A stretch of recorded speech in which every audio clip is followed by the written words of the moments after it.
Hey, and we're live. We got long way around. We got Paul here. Hey, Dominic. Well, will guide us through the news of the day, and as it's a Friday morning here and Thursday night over there, our main topic of discussion today will be here's Max. Howdy, Max. Hi, Max. Our main topic of discussion will be we're going to talk about the shine theory, which is a thing that we all need to discuss, where we can all move through helping each other and working our way through everything that needs to be done. So, hello to Brett. Hello to everybody in the chat. We've got Max. We've got Brett from Lambo Drives a Zambo. We've got your wife, Ashley, there. Yep. And we're going to say hello to Margie, great supporter of the channel. Yeah, Margie stopped by in there. Hopefully she's still good there. To see Margie always stops by. We've got Mendez. Jose's in here. Hi, Jose. Hello, Jose. Okay, we'll have a bit of discussion in the chat first, and then we'll open it up to anybody that wishes to join the panel. So, how was your week been so far, Paul? Oh man, it's been a busy week. I've had a lot of appointments with my doctors this week, and the kids are in school, obviously, so that keeps me busy. And I didn't even have a show on Sunday, and then we rushed through the show last night. Weren't really prepared, but made it happen. I haven't been able to go flying, and that really sucks because that's kind of like my therapy. Going out flying is, but I just haven't been able to do it. So, well, I actually went out to Port Melbourne, which is the station pier, which is the main shipping pier that takes a large boat from Port Melbourne to Tasmania, which is that little island under Australia. It's a lovely place, but it's called the Spirit of Tasmania, and it's a pretty large. It's cruise ship size, basically, and just working out how to edit the video, as DaVinci Resolve absolutely frustrates me. But yeah, you were telling me you were having problems with it earlier. Not having problems with it. It's just a little bit overwhelming. Matt Bagwell's in the house. Hey, Bags. How you doing, Matt? Yeah, and met up with two other pilots that I met via the Saturday morning catch-up, Matt's stream, in Brett from Victorian Aerial Vision, and another Brett. Two Bretts. Wow, a lot of Bretts, huh? Yeah. Hey, Charles. Hi, Charles. We'll be posting the link in the chat soon, so if you want to get on, please do. Yeah. And so what exactly was the problem that you were running into with DaVinci Resolve? It's just a little bit too complicated. Where you put your video in, that's all right. But what you've got your edit tool and you've got your other tool. I can cut it up that, but it's getting to the fusion and the color correction. Even though I've watched Matt Northeast's videos that he does on DaVinci, and believe me, his video style and his tutorial style is excellent. But it was only DaVinci 16, and we've got DaVinci 18. So everything was, the screen placement of the UI was just slightly different. Yeah, and Matt's a great editor too. He makes good videos. A big fan. I'd love to see him do another tutorial on DaVinci 18. But he's still using DaVinci? Or you don't know? I don't know, but I'd love to know if he does, but I'll contact him and see if we can get an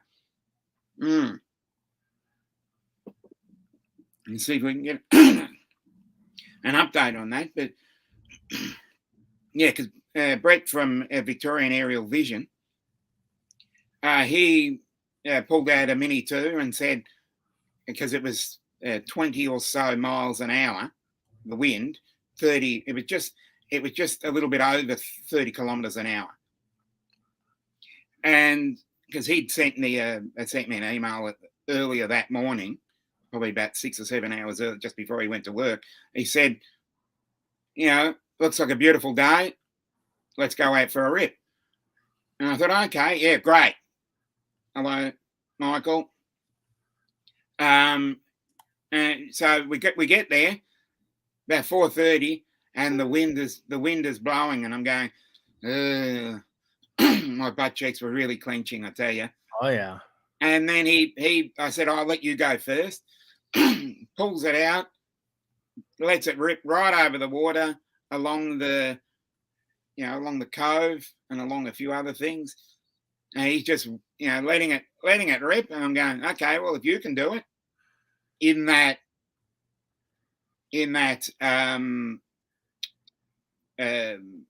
wind, and he's got exactly the same thing as I've got,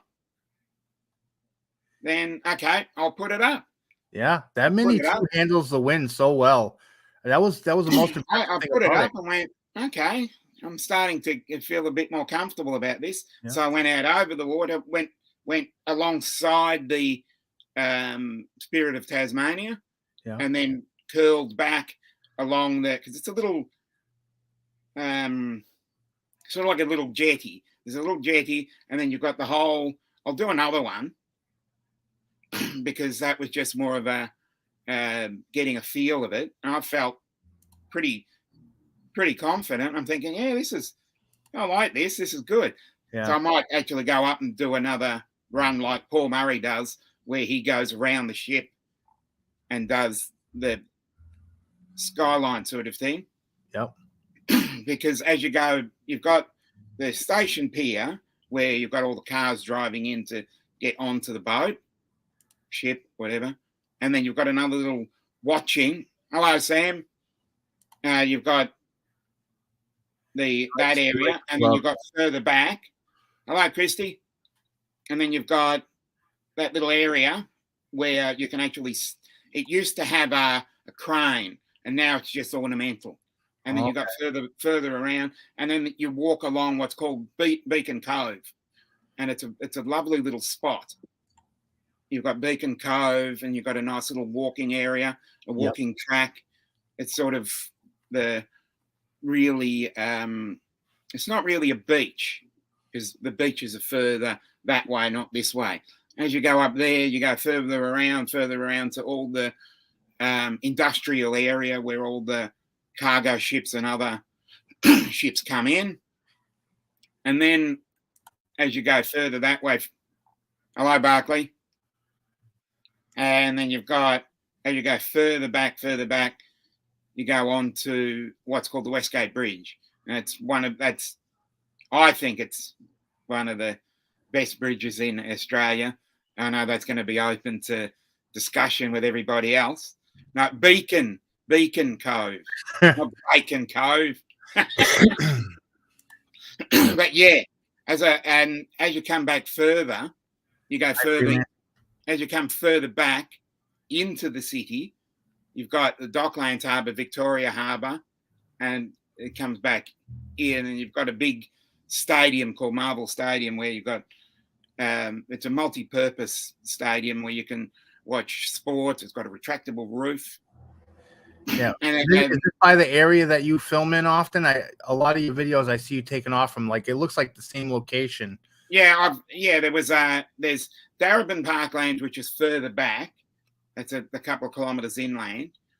Whereas you've got the Rondarassi Stadium, where was one or two that I've done recently. And then you've got, I found another little path yesterday because I was walking. I thought, now this is my time, 4:00 in the afternoon, which is probably what 1:00 the previous day. So there'll be 1:00 Wednesday, 4:00 Thursday for me. That's Eastern for you, I believe. Yeah. As I was walking along there, I just happened to see this guy doing this. And I went, oh, no. He was flying a drone. Yeah. So I walked up to him and introduced myself. Hello, organised. Hello, Dee-Wee. Hello, organized. And I walked up to him. He was flying a Phantom because he had the white controller. He's flying a Phantom. I said, "Oh, I don't usually see that many people here." He said, "Yeah, there's a boat show, and they'd contracted him to take photos of the boat show." And I'm thinking, it's the first time I've really spoken to people actually doing commercial work. Oh, I was absolutely amazed at that and thinking, okay, well, maybe it is time to put myself out there. And because I've been really trying to get people to notice. Now I'm just going to basically use this forum and use this as a vehicle to. Akarasha's in the house. Yeah, Akarasha, hello, Warren. And use this as a vehicle to, build a portfolio to let people know that, in Melbourne, Australia, I do this. And, I've got, so many people in this watching this video that it could be a great reference point. And, people saying, Dominic's a great pilot and that sort of thing as well. Michael's got it right. Smash that like button. Yep. Thank you, Michael. Hey, so let me ask you a question about commercial flying in Australia. Is there something that you have to do equivalent to like a 107?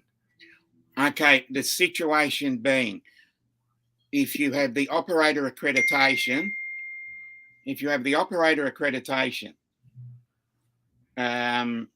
what happens is you do a online test to give you a commercial exempt, what's called the commercial pilot.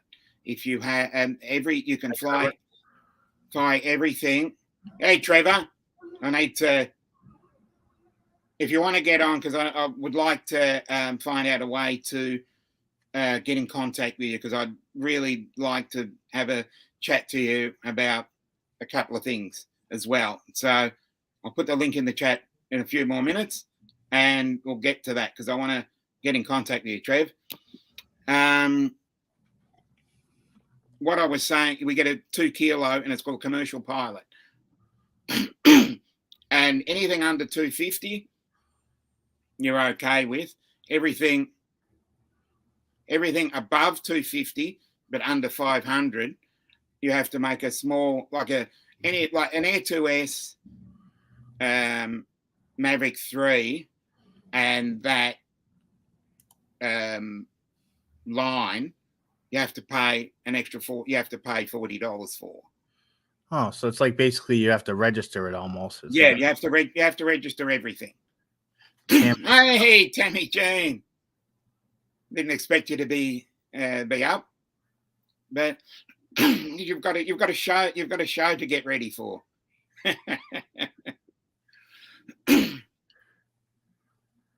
Oh, okay. Yeah.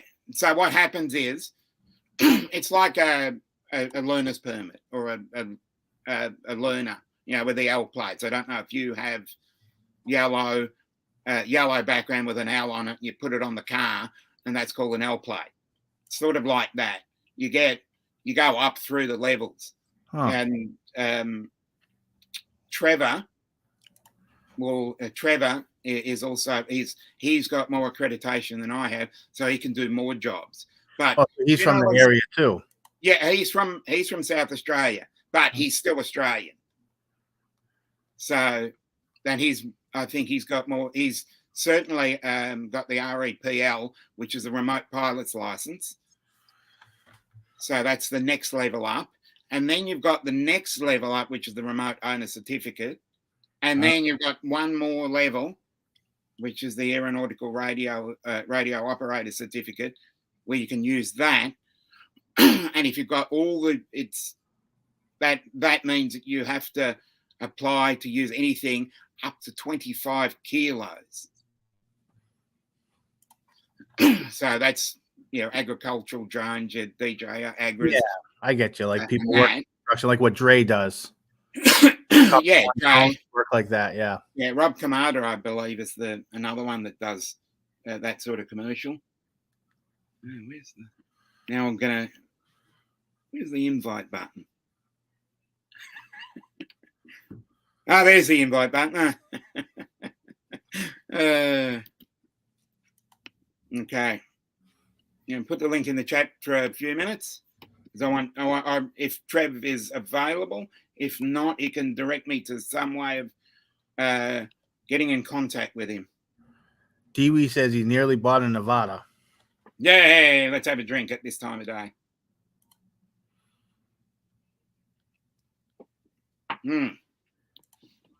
So if anybody wants to come in, we're here for the next 45 minutes. I'm not going to pin it because I'm just going to let it go. So that went by fast. Was that? I said that 15 minutes went by fast. Yeah, I know, because we were talking. Yeah. So if and if any new faces want to get on and talk about their channel or talk about, especially. It also looks like there's some people in the chat who need a wrench. Oh, okay. And I'll head over to YouTube. Hopefully, I've got my YouTube on mute. You continue. You chat with a few people, and I got the floor now, huh? There we go. I didn't mute it. I've muted it. Yeah. Oh, by the way, did you say you got this background today that you put up? It's an older background, but it is a photo taken by me. So, okay, let's have a look at people that need wrenches. I think I've seen Mendez. Yeah, Mendez. And I think one other person. I think Mendez has got a wrench. Yep. So I'm hoping to go flying this weekend. Yeah. Well, it's going to be raining for the next couple of days, unfortunately, for me, which is a shame, because I really wanted to get out and have another rip in Port Melbourne. Yeah. That was and your season is just really starting. You guys are getting the warm weather. Yeah. Which is great. We're starting to head towards that really good scenario of longer days and warmer areas and that and the like. Yeah, and you've got all those beautiful fall colors. So yeah, the plan was to go to New Hampshire with NB drones, but I wasn't able to go. So I had more important things to deal with, so I wasn't able to go. And on top of that, the whole family got sick. Everyone got sick. It seemed like it was going around, Yeah. Once one gets it, it seems to transmit. Oh. Well, Trevor joined. Hey, Trev, good. And the funny part was I had flew with the Mini 2 last year in New Hampshire. Yeah. I wanted to take my Air up there because I didn't have it this time last year. And no luck. I have to get it next year. Yeah. Hey, Trevor, how you doing? Yeah, Trev. Thanks. Yeah, I really wanted to get you on the channel because you're an Australian and you can give a little bit more insight into the accreditation process of CASA, because you've done a little bit more work than I have. And my understanding is you're also on Ausby Drone with Greg Kunitz, so one of the better Australian streams. And Matt has really gone on with that too. So after the operator accreditation, the REPL or the REPL, you've done that? Yes, done the REPL. I have the air operator certificate, the aviation radio operator certificate. Yeah, so you've got the AROP as well.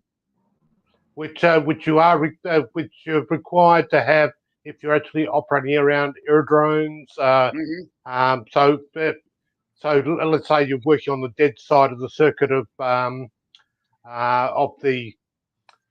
non-controlled aerodrome. Yeah. You can actually keep an ear out for traffic and stuff like that. Yeah. So it's taking it to that next level. And plus, I've gone to 25 kilos. 7 kilos wasn't good enough for me, so I went up a little bit higher. And you can go as high. You can go as high as less than 150 kilos. Yeah, I know. I've done all the research, and believe me, 150 kilo drone, wouldn't that be fun? Akarashu's running. He says too many Australians in here. Yeah, that's the whole idea of this stream, trying to get more Australians on here so we can educate people on the wonders of Australia. How you doing, Charles? Hey, good, Paul. How are you? Pretty good, man. Dominic, Trevor. Yep. All the folks in the chat. And Miu Drones is in the house. How you doing? Oh, Yeah. and Eric's here too. Eric. Hi, Eric. How you doing? How are you, Eric? Yeah. The understanding is that on a private level, I'd like to also have a chat to you, Trev. Is there some way I can get in contact with you? I know you're on not Reddit. What's that other Discord? Discord.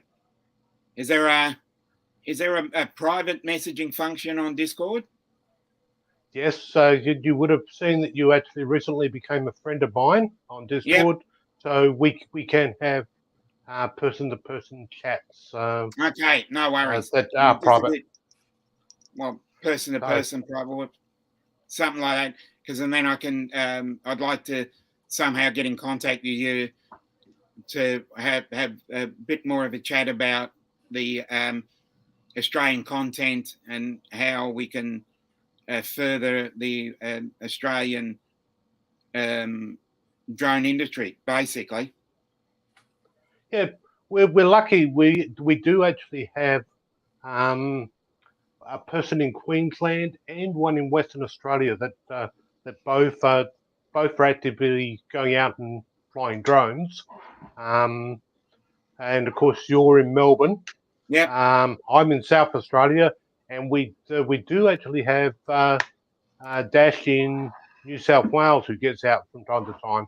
Okay. He's just gone down exactly the same path that I have with getting a remote pilot license. So yeah, because I would certainly like to, if the finances would agree with me. I have done all the research, and I feel that I could be able to pass that test. Well, put this way, the test itself is probably much like what they do with the Part 107. It's a lot of the content would be about the same.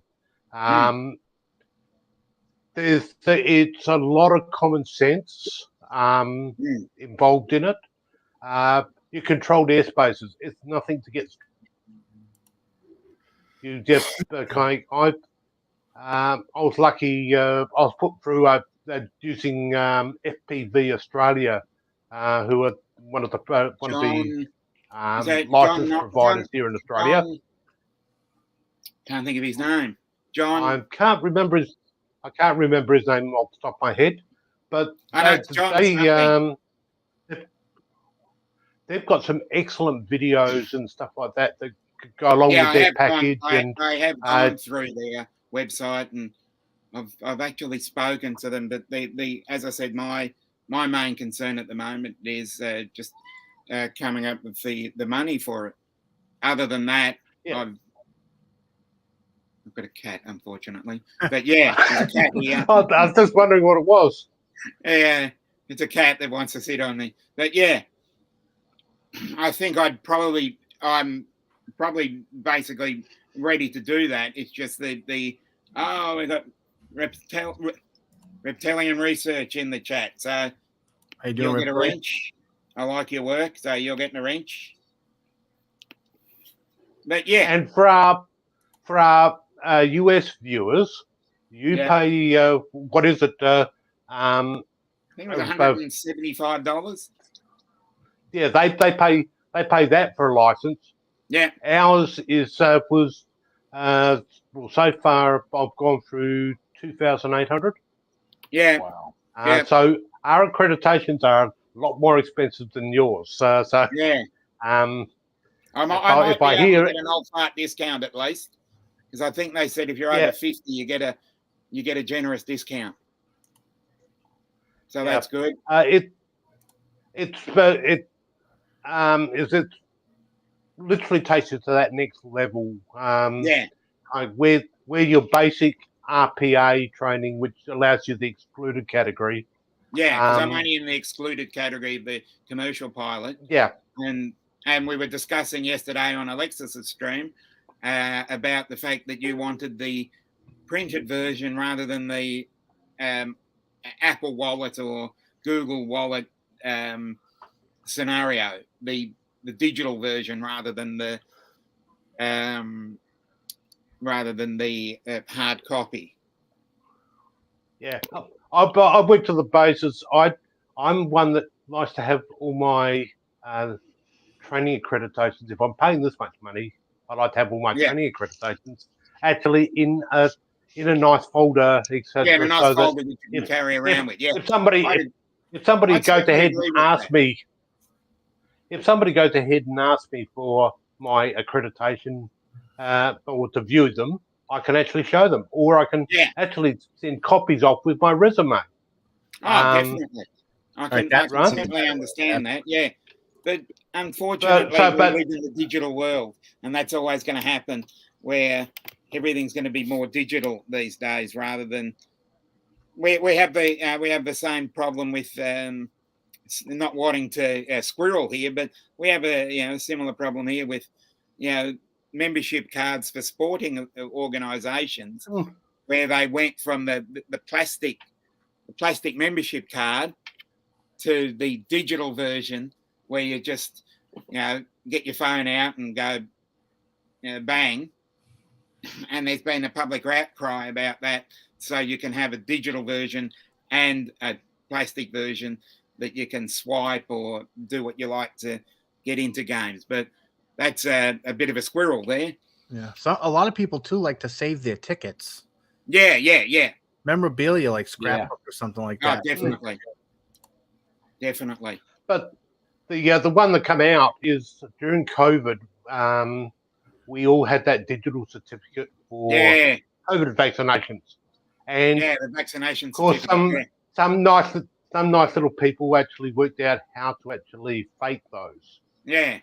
So if they can work out how to fake those, which are in the Google Wallet or the Apple Wallet, it's easy to go and fake the actual Repel pilot license. It's only the digital signature. So I'd be concerned somebody going ahead and saying, "Oh, this is a guarantee that this person's got that qualification." With the paper-based, you want something printed with some sort of monogram on it, or something that has a certificate of authenticity, something on there, a hologram, or something that distinguishes it, like they have on birth certificates, where they have specific holograms, or on our money, which has a hologram on it. Obviously, the Americans do it a bit differently, because we've got coloured notes there. We've got, I don't know how they do it, but you'd want something with some sort of authenticity, so that it can't be faked effectively. Yeah, it depends on the bill in America. Certain bills are just the standard looking, like the $1 bill, the $5 bill, but then they do certain things, like especially like with the $100 bill, they actually have a strip that goes through it. It's weaved through it. It's really hard to duplicate. Not that it's not possible, but it's hard to duplicate. And they do add different colors to the bills. So so they're not really different. I don't think I've ever seen Australian money before, though. I've never seen. Okay, we have a $1 coin, which is a gold $1 coin. We have a $2 coin, which is smaller than the $1 coin. We have a $5 coin, a $5 note, which is purple. and it has the Queen's face on it. So Yeah, like this has almost like a holographic kind of thing here. yeah, You kind of it actually it's hard to tell on here, but it's kind of a little shiny, and then it has like a hint of, you see like a magenta color in there. Mm. And it doesn't take up the whole thing. The color kind of, it's like a section of it. And then if you get real close, Yeah. a little gold lettering. Okay. Yeah. So they do different things like that with the money. And then hundreds look, completely different, but they change them. I mean, I was born in 81, so I've seen all sorts of different, bills come over the years.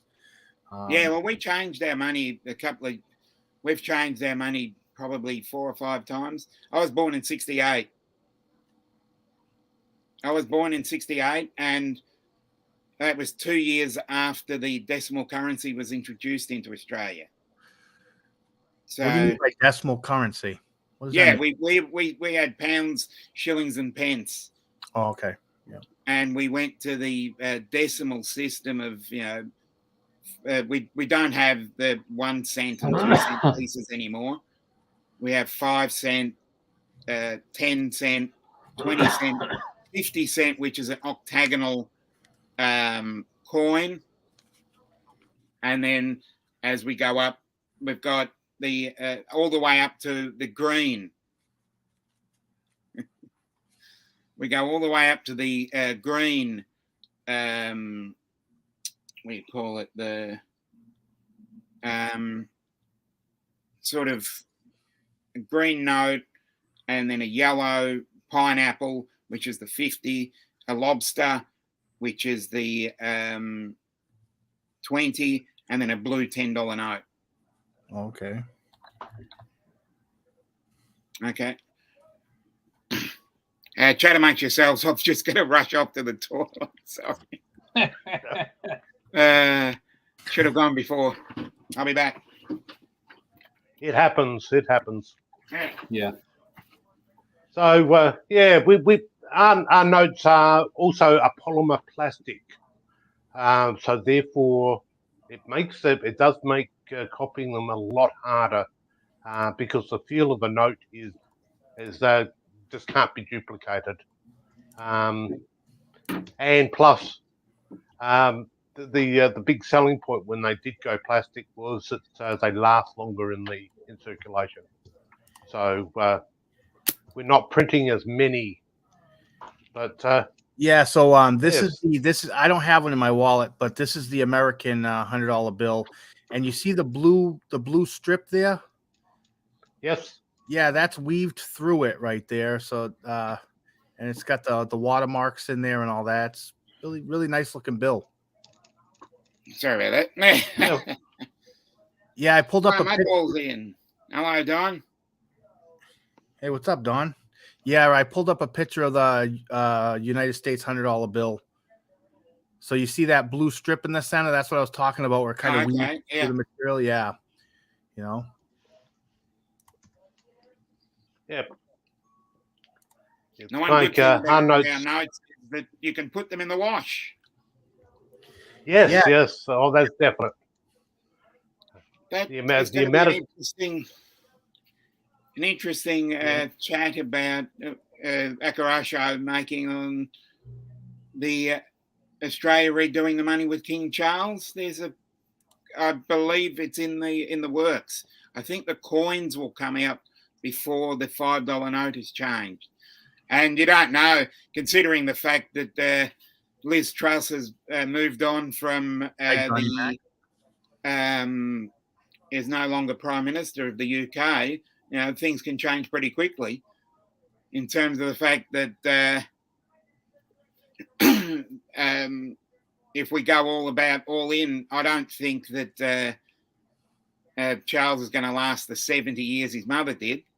But if you go all in and change everything and he moves on as king, and we've put his face on the notes.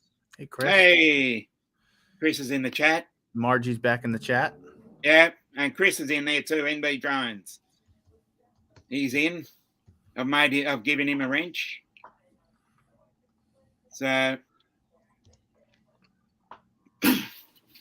I believe the $5 note has started being printed with the king's face on it. yeah, So if you've actually got any of the Mm. previous $5 notes with the Queen on it, I would actually, and it's in good condition, I would keep hold of that and keep it off somewhere nice, because that would be the last you actually see the Queen on a note, and they possibly would become collector's items.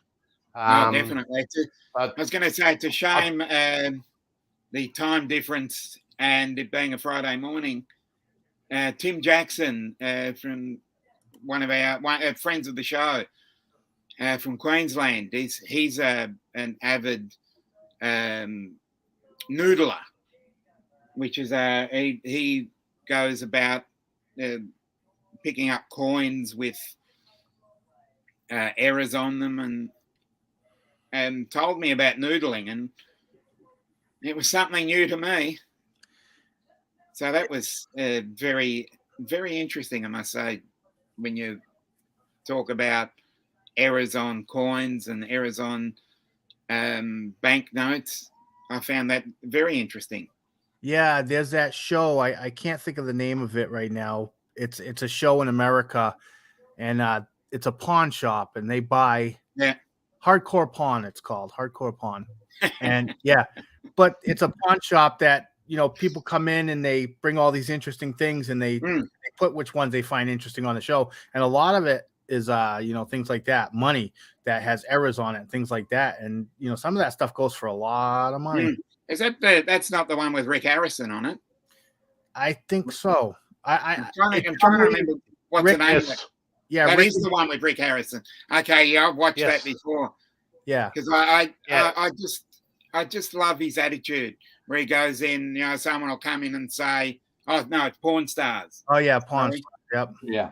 But the one with Rick Harrison on it, someone will come in and said, "Oh, this is $5,000," and he said, "The best I can do." Thanks, Max. Is $2. Thanks, Barkley. The best thing I can do is $20. It sounds like Facebook Marketplace. I'll give you $50 for it. Subtle dig there. Yeah, he's talking about Rick. Yeah, that's the one I'm talking about. Pawn Stars, Rick and Chumley. I think it's one of the kids. Yeah, it's Chumley. Yes. Yeah, it is very, very entertaining. I actually don't watch it on TV because I don't watch TV, but I caught like a lot of the clips on YouTube. Yeah. That's usually where. Yeah, yes, both of the Pawn Stars and the both of them are available on free-to-air TV here in Australia. They run. I think we're right up with the latest episodes in that one. They don't produce much content anymore, so programs like that, they're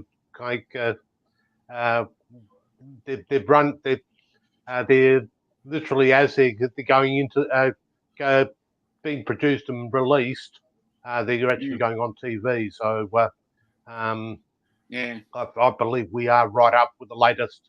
And I think when Rick's father died, I think that really took a lot of steam out of the production. But we could easily start one up, and we get Max.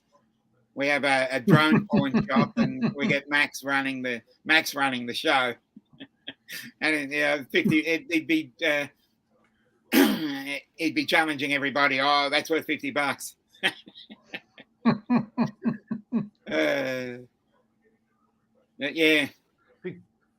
Because there would be some antiques out there. There's some very old drones that I think Ken Heron actually had one that he pulled out that he was going to see if it still flew, but didn't have a battery that would accept the charge. Was the only reason. It's with what we've been going for a number of years with drones. I remember being a lot younger, and I mean a lot younger, back in the early 80s, actually flying a remote control plane. Yeah, I did the same thing. Yeah. Okay. The only reason I actually ended up giving that up was because I went to play with the bigger stuff, and that required money. Yeah, that's pretty much why I finished. Well, didn't really do anything more with RC planes. I did start becoming a junior pilot because my brother was a commuter pilot in Texas, Oklahoma, and Nebraska, and he spent 11 years in the US being a commuter pilot. And he came back to Australia after finishing his MBA, and tried to work his way into the aviation industry, and decided it was a little too hard for him. So he came back and ran the family business, which is a motor mechanic. So I've got mechanical. How do you say this? I've got mechanics in the blood, and I like taking apart. And I'm pretty good at the taking apart, but sometimes putting it back together is where I have a few issues. But it just gives me a little bit of anxiety putting it back together all in the right spot. But other than that, I do enjoy taking things apart and putting them back together. So I must try and work out how the whole FPV thing is done. But we're treated like criminals down here if you're anywhere near something FPV. Yeah.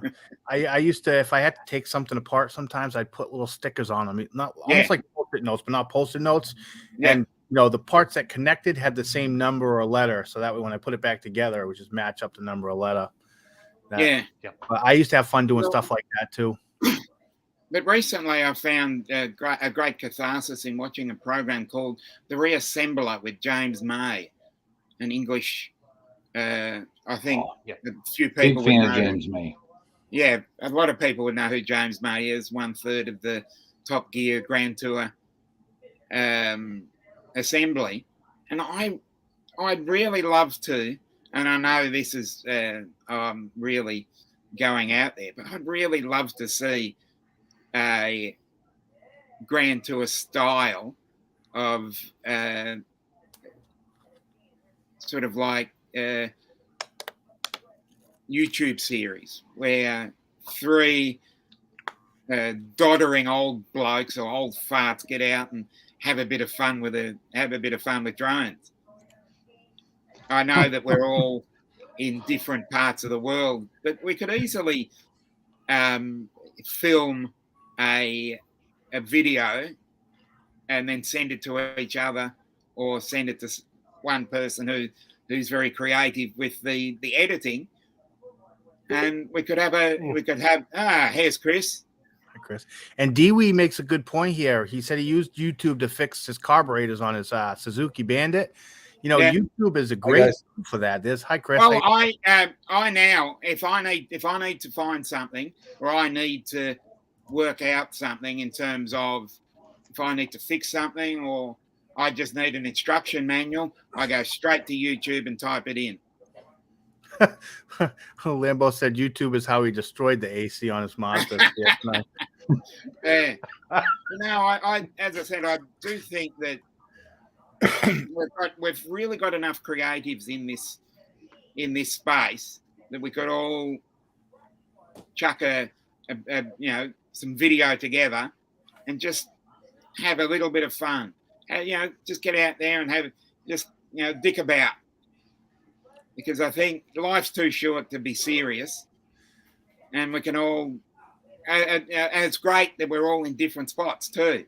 Yeah. So we can get, places of America, places in Australia, places in UK, Europe, where we just have a fly, and then maybe edit it all together and just have a little bit of fun.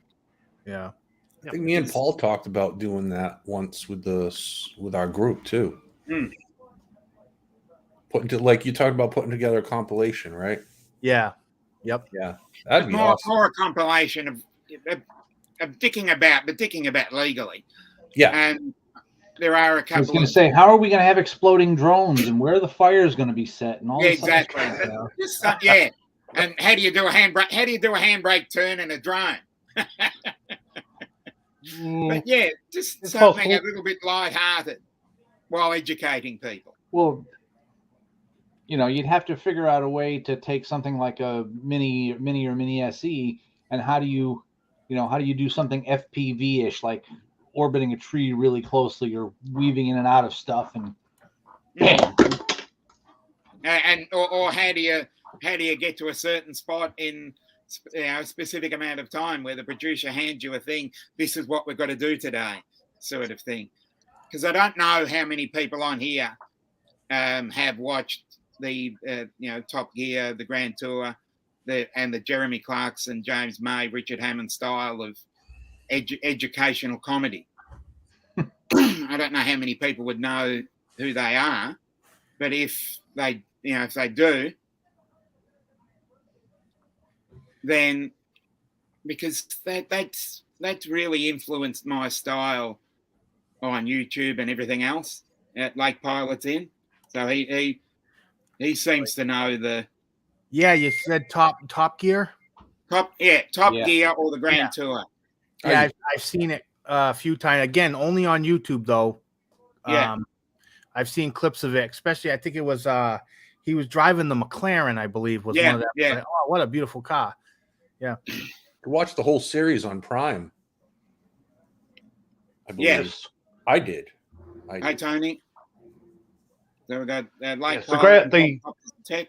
Grand Tour. I watched. the Grand Tour was actually produced for Prime and actually Yeah. fully funded by them. After Jeremy Clarkson actually had that little mishap with the BBC and got himself fired, which they actually killed one of their best paying programs. It was one show that the BBC produced that Near Enough To went to about 98% of the countries on this planet. So it was well and truly a program that went everywhere. And it basically put Prime on the map. And then when they went to Prime, and Jeremy Clarkson, when he left the BBC, and of course they did carry Top Gun on with some new hosts, but they made a mistake. They lost that the free hosts that they actually had made the program work, and the new hosts that they got just lost the plot. And they changed too much, and subsequently, I don't believe it's in production anymore. Well, if it is, no one watches it. I think it is still in production. I remember seeing about 6 months ago ads for their new season, and I actually got to watch one episode of the latest season, which was like, I don't know, season 27 or something like that. But yeah, I it was really weird. BBC America shows actually more American television on BBC America than they do British television. And it's just like, are you people out of your mind? People are watching BBC America to watch BBC programming. You don't need to put Star Trek and other stuff on there. Put on, like Faulty Towers, Doctor Who, Top Gear. No, you can't put Faulty Towers on there because it'll get cancelled. It's too much of racist, sexist. Well, it was the only thing I could. It's the only thing I could come up with, because I don't know, how the modern British television lineup. I don't know what would be good, if there is indeed anything really good at all. It's down to the only stuff that we get that might be considered British television are all of the Richard Attenborough specials. Yeah, all of his series. It's amazing. The actual BBC over in the UK is actually funded by people in the UK buying television licenses. Yeah. Yeah. Something when I that heard that, I was here like, in you gotta be kidding me. here in Australia, I think we got rid of television licenses back in the late 70s. Yeah, If my memory I serves me already right. said, yeah, probably early to mid 70s. Yeah, Easily 40 so years ago, 45 years ago, yeah, nearly 50. I remember when it went, but I know that I was very, very short at the time. Oh, yeah. And I reckon I was just about starting school at that time. So, and that's yeah, part of 50 years ago. but I was talking to Geek Varna about a month and a half ago, and they said about television licenses. Well, I said, well, we haven't had them since so long. It's not funny, but apparently that's how they pay for their BBC, and they've got the BBC plus one other network over in the UK. So you're either watching the government funded crap, or you're actually off on the other person's view of what's happening. Yeah, that's ITV, isn't it? I think it's ITV. Yes. So yeah, it's one of those interesting things. I don't know what it's like in the US. I know you've got NBC and the CBS networks over in the US. Do they still do free TV everywhere over in the US? US people? Yeah, there's ABC, NBC, CBS, Fox, and public television, PBS. So there's actually 5 channels that you can watch for free through a regular antenna. Although if you're smart, you go and you get one of these digital antennas, and you can get like 50 stations. Yeah. Same thing here. We've got the digital TV where you've got the extra channel through the set-top box, and then you've got the cable network, which is Foxtel here. But a little bit of a squirrel on that is there was, getting back to Top Gear, there was an Australian version of Top Gear which never really got much traction, same as the American Top Gear never really got any traction either. So it's more. Hi, Laura. It's more. I think with that, it was more the chemistry of the actual people rather than the actual program itself. The format. Yes. It wasn't really the format. It was more to do. Hello, Bob. Brother Bob's in the house. As I said, I think it's more about the chemistry of the people than anything that we do. As I said, it's going to be down to, if we ever did try, a weekly concept show like that, it would be down to who the people we pick, and the level of dicking about, legally, that is. I'm not saying we're reckless, but I'm just saying that it's more about the chemistry between the people that we would choose. Even Uncle Bob's got in. And Laura's in the house. Mama Laura. And Bob. Yeah, Uncle Bill, good on you. Alex Escardo's here. Yeah. Sorry I got in a little late, guys. That's all right. I was talking to my dad about Thanksgiving, so. Well, that's good. Well, how's your dad doing, by the way? He's doing excellent, actually. Hey, cool, very good. David Birdman's in. Hi, Birdman. Uncle Bill. He's our UK correspondent. Alex Escardo's in the house too. We've got a really good international flavor here. Yeah, Alex. Pleased to have helped you out on that charger. It's a really good charger for the Air 2S, definitely.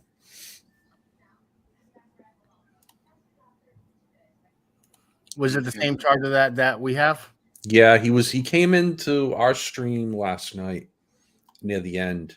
I think it was. And he said he was interested in the charger that I was talking about for the Air 2S, where you can just plug it in and, you know, take it on the road. So, and that's what I did when I went to New Hampshire, and I was able to keep full batteries charged the whole time. So he was interested. And it charges what? Like, I haven't really charged it at the house. It takes like about 100 minutes to charge all 4 batteries at the same time. Yeah. That's good. Yeah, it's better than that little sequential thing that comes with the Fly More kit. Yeah. It's kind of like it takes all night, you know, and this one shows the voltage and everything. It's really nice. It'll charge 4 batteries and the controller at the same time, I believe. If you get one of those large portable power stations, that would be that would be probably ideal. It's very inexpensive too. I mean, I think it's like $58. Yeah, it's not bad. Just the amount of time you save being able to charge all the batteries at once is just incredible. Yeah, we've got within the emergency services, we've got a little generator that we take with us when we're out of the field, and we've got enough batteries that whilst we've got a set charging, and we've got a number of other sets going on the run, and we can literally go enough the whole day without actually running out of battery power. So it'd be great to just change them over. Does anyone know an answer to this question? He says, "Can the Mavic 3 Pro charge from a power bank?" I don't know about the Mavic 3 Pro. Yes, it can. I've done the Mini 2. Yeah, one of these. If you get a larger, or you've got to really, if you get the larger one, in terms of EcoFlow. Okay, because they've got, Dewey's in Ireland, so they're on 240 volt. Unless you've got the power converter, yeah, that's all right. Yeah, I'd be going with things like that, because the ones that I've looked at have been generally the ones that you see on air photography with Air Photography 360, or Sean with the one where everybody knows his hands. But if you have a portable, have a look at the back. If you actually have a look at the back of the Mavic 3, there is actually a USB C connector up the top here, and that will actually charge these. Unlike the previous birds that were released before the Mavic 3 came out, this will actually not only allow for data exchange, but actually allow for charging the battery as well. So you're out in the field. You run your battery down, and you've still got to get a shot. You can actually go back to your car, plug in a 5-volt cigarette lighter connector, and into the back of the drone, and you can be charging charging back up. But is that compatible above 20 watts? You actually use the USB-C, the fast charger, where you can 20 watts. Can you go up to 65 watts, or is that too much? This one charger. This one has got a 65 watt. It accepts a 65 watt charger that the DJI put out. So not good. So therefore, it can fast charge. So you can charge those from your car. I do actually have a power bank that I do actually use for topping up sometimes. Counted on where I'm going, because I'm unfortunately going to a lot of places where there's no power plugs for QE. The nearest power outlet would be over 100 kilometers away. Type thing. It's in the middle of BFN. Yeah, it's one of those things. They don't hide a power outlet behind every tree here in Australia. Yeah, which is a shame. So You've got to have your own it becomes. portable. By the way, I And, believe Dewey was I believe Dewey was asking for a link to this. That's the charger right there, the Hanatora. Yeah. I think They make one that'll work with the mini batteries as well.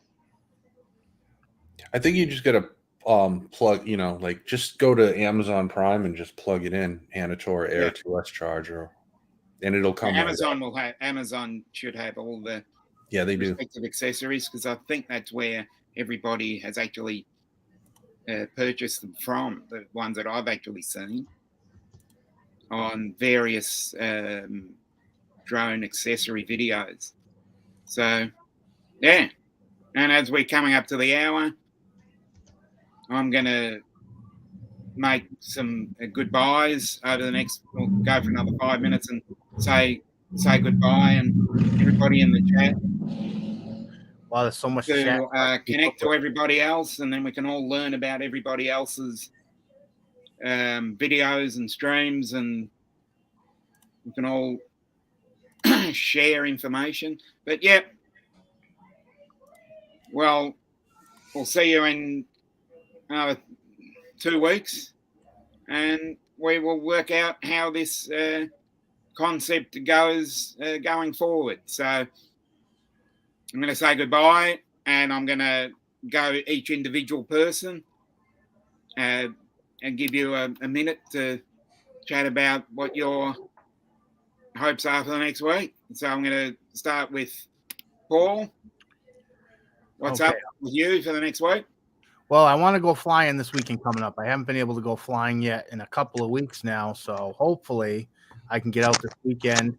And I have the show to get ready for this weekend. I should probably shave my beard. It's probably on the to-do list. Yep, bit of a trim. Yep. Okay, well, we'll go over to Trevor next.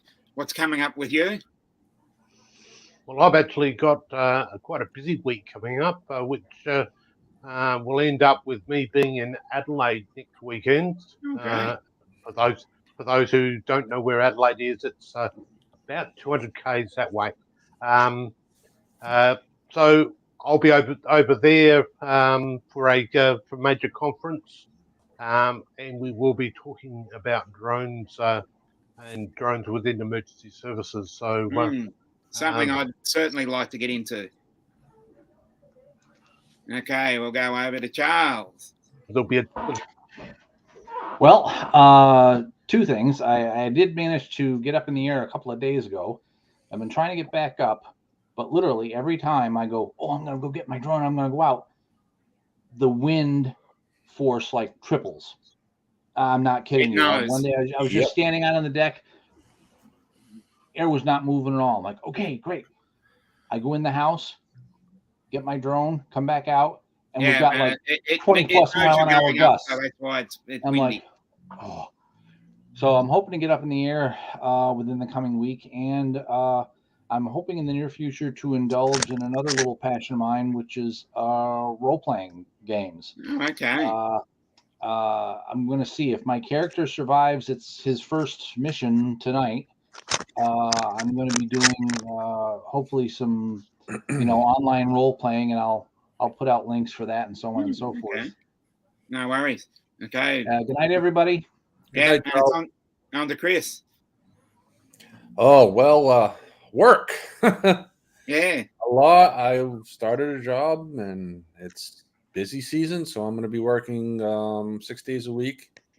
But Saturday after work, I get out at 1, and I'm going to go fly my drone. Maybe I can go out with Paul. I'm also going to be doing a lot of video editing in the next week.